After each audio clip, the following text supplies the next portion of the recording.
and this here may be tough to you. Snack cake to me, yeah, more hostess. This been overdue forever. Asked me when it was dropping, said never. Should've made you cut the feta, but I designed it Freemason Margiela. What's goody, Shellitronnn here, the most woke, no joking. I'm back at again with a brand new video, and I'm gonna keep it a Bowberry biscuit with you. Marty Hurney, GM of the Carolina Panthers, is either clinically insane or actually a certified genius. This news right here from Field Yates that came up, I think, just yesterday. So let's tweet real quick.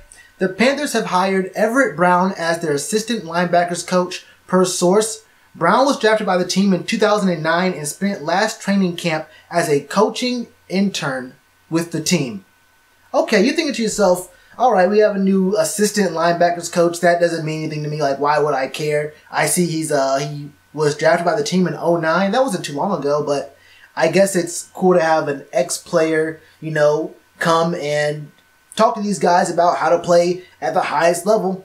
He has experience on the field, and outside of it, he has a little bit of coaching experience, which, I mean, coaching intern during training camp. What exactly does that entail? What kind of control, what kind of actual speaking role did he have with the linebackers, especially when you have guys like Luke Kuechly and Thomas Davis Sr.? What is Everett Brown going to teach those guys? And what's Everett Brown going to teach the other guys around them that Luke and TD couldn't teach them themselves? Doesn't matter. The real point here isn't about the hire, about like we got a new person in the locker room. The real thing to hone in on here is the name. Everett Brown. Now, who is Everett Brown? Some of you guys will remember him as maybe the second or third biggest bust in Carolina Panthers history. We can talk about Vernon Butler to a certain degree. It hurts for me to really even say Jimmy Clausen's name with a straight face, and I really can't do it. Jimmy Clausen. Anyway, Everett Brown, like the tweet says, was drafted by the Panthers in 2009. Okay, he was a defensive end slash linebacker, like an undersized defensive end in a 4-3 scheme, more like an edge rushing linebacker standing up in a 3-4 scheme. That's cool. And he was a second round pick, which isn't all that bad, but the way that we got him is still so confusing me. I actually don't remember what the actual situation was, what the scenario was, but for some reason, Marty Hurney ended up trading away our first round pick for a second and a 4th round pick from the Niners. I'm still very confused how the Niners got our first round pick in exchange for a second and a 4th. And keep in mind that first round pick that we traded away, which was the 17th overall pick, ended up becoming guard Mike Iupati, who was so good in the league that he ended up going to 4 straight Pro Bowls from 2012 to 2015. And in 2012, he was a first team All-Pro. This was in exchange for a guy in Everett Brown who only started 3 games for us. He played in 15 games his rookie season, 13 games his second season in the league, and these numbers aren't going to jump out at you. I mean, rookie season, 22 combined tackles, 2.5 sacks, 2 forced fumbles, and 2 passes defended. In 2010, 25 combined tackles, 3.5 sacks, 1 forced fumble, a pass defended, and an interception. And then we ended up cutting him. And let me just go over his history in the NFL since he was cut by the Panthers. September 4th, 2011, Panthers cut him. Signed to the Chargers on November 1st, 2011. March 13th, 2012, he was cut by the Chargers. March 22nd, 2012, the Lions signed him to a 1-year deal. August 31st, 2012, the Lions cut him. 5 months later? January 2nd, 2013, the Eagles signed him to a 2-year deal. 6 months later, they cut him. August 30th, actually it's like 7 months later, they cut him. Almost like a month and a half later, October 29th, he signed to the Cowboys. By February, the end of the season, he was cut by the Cowboys. And then 6 months later, in July, he was signed to the Redskins.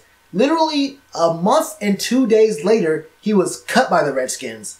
Then he was signed again to the Redskins. Then he was waived and cut in a matter of days by the Redskins. August 17th, 2015, he was signed to the Browns.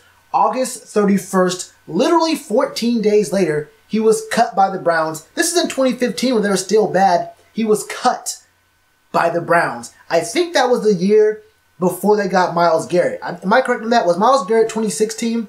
I think that was who was basically replaced, but not really, because Everett Brown never really had a strong place in the league. And I know it sounds like I'm going in on Everett Brown right now, but I'm not really going in on him because it's not really his fault. I mean, we all know that not every player that comes to the NFL is going to be a star. Not every person that you draft is going to be a star. My real problem is with Marty Hurney. How do you trade away a first-round pick for for a second and a fourth. If there was something more in that scenario, let me know what it was, because I don't really remember it. All I remember is being so confused as to how that even happened. And honestly, this news isn't really about anything to me. Like, it's cool he got an assistant linebacker gig with us. That's cool. I mean, I don't really know what his role is going to be. The real question that gets brought up for me is, what's Erik Washington's role? We all know about how in Week 14 against the Browns, he got demoted from his defensive coordinator position to being a front seven coach. But what is his actual role? Because Sam Mills III is our D-line coach. We have Steve Russ as our linebackers coach. And we have newly hired Perry Fuel, I believe it is, as our defensive backs coach. So I'm trying to figure out exactly what his role is. And since we have a linebackers coach and a newly hired backup linebackers coach, and he's not going to take Sam Mills III's job away because, let's be honest, he just got signed and it's Sam Mills III. You don't take away his job for Erik Washington. So I'm kind of confused as to what Erik Washington's real role is. I guess I'm kind of just worried that all that news about maybe Ron Rivera picked up Erik Washington because he's his friend, didn't really have the right credentials, or didn't really have, he had credentials, but he wasn't really ready for the DC role just yet. If Erik Washington is still on the staff this upcoming season, it kind of does give credence to those accusations, because what kind of coach goes from being the defensive coordinator, head of the whole defense, to being relegated to the front seven coach? But that really means nothing at all, because you already have coaches for each position group. And then we're signing up other guys to be assistants at these other position groups. So it's kind of like, is he going to be getting paid to just be there? Is his voice and his credit as a coach going to be kind of like, you know, how you get writing credits in music, where if you're even in the studio at all, you make a suggestion like, hey, what if you added like an ad-lib here? Or if you said like, oh, between these two words right here, and the singer goes, you know what? I should do that. Then you get yourself in the writing credits for that song. Happens all the time.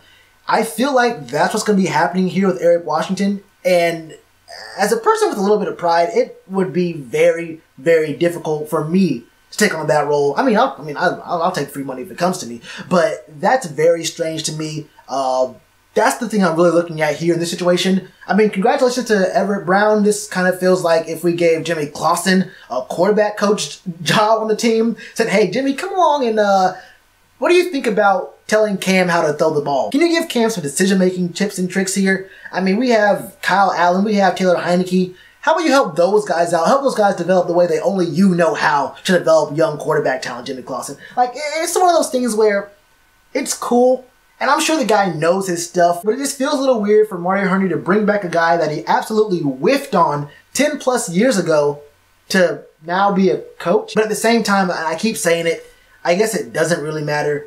My eyes are really on Erik Washington. Either way, man, what do y'all think? Was this a good move, bad move? Does it really not matter? Is the real story here hidden underneath about Erik Washington and what exactly his role, if any, if there's even any quality or any kind of real credence to his role with the team? Should he still be with the team? And in what capacity? Is Erik Washington just collecting a check at this point? Let me know in the comments below. And you already know to do that like button. Cheers to you, appreciate the chance. Been told y'all I been the man. Been told y'all I had the gift. Tell a friend to tell a friend. Real ones gonna recommend. Count this as another win.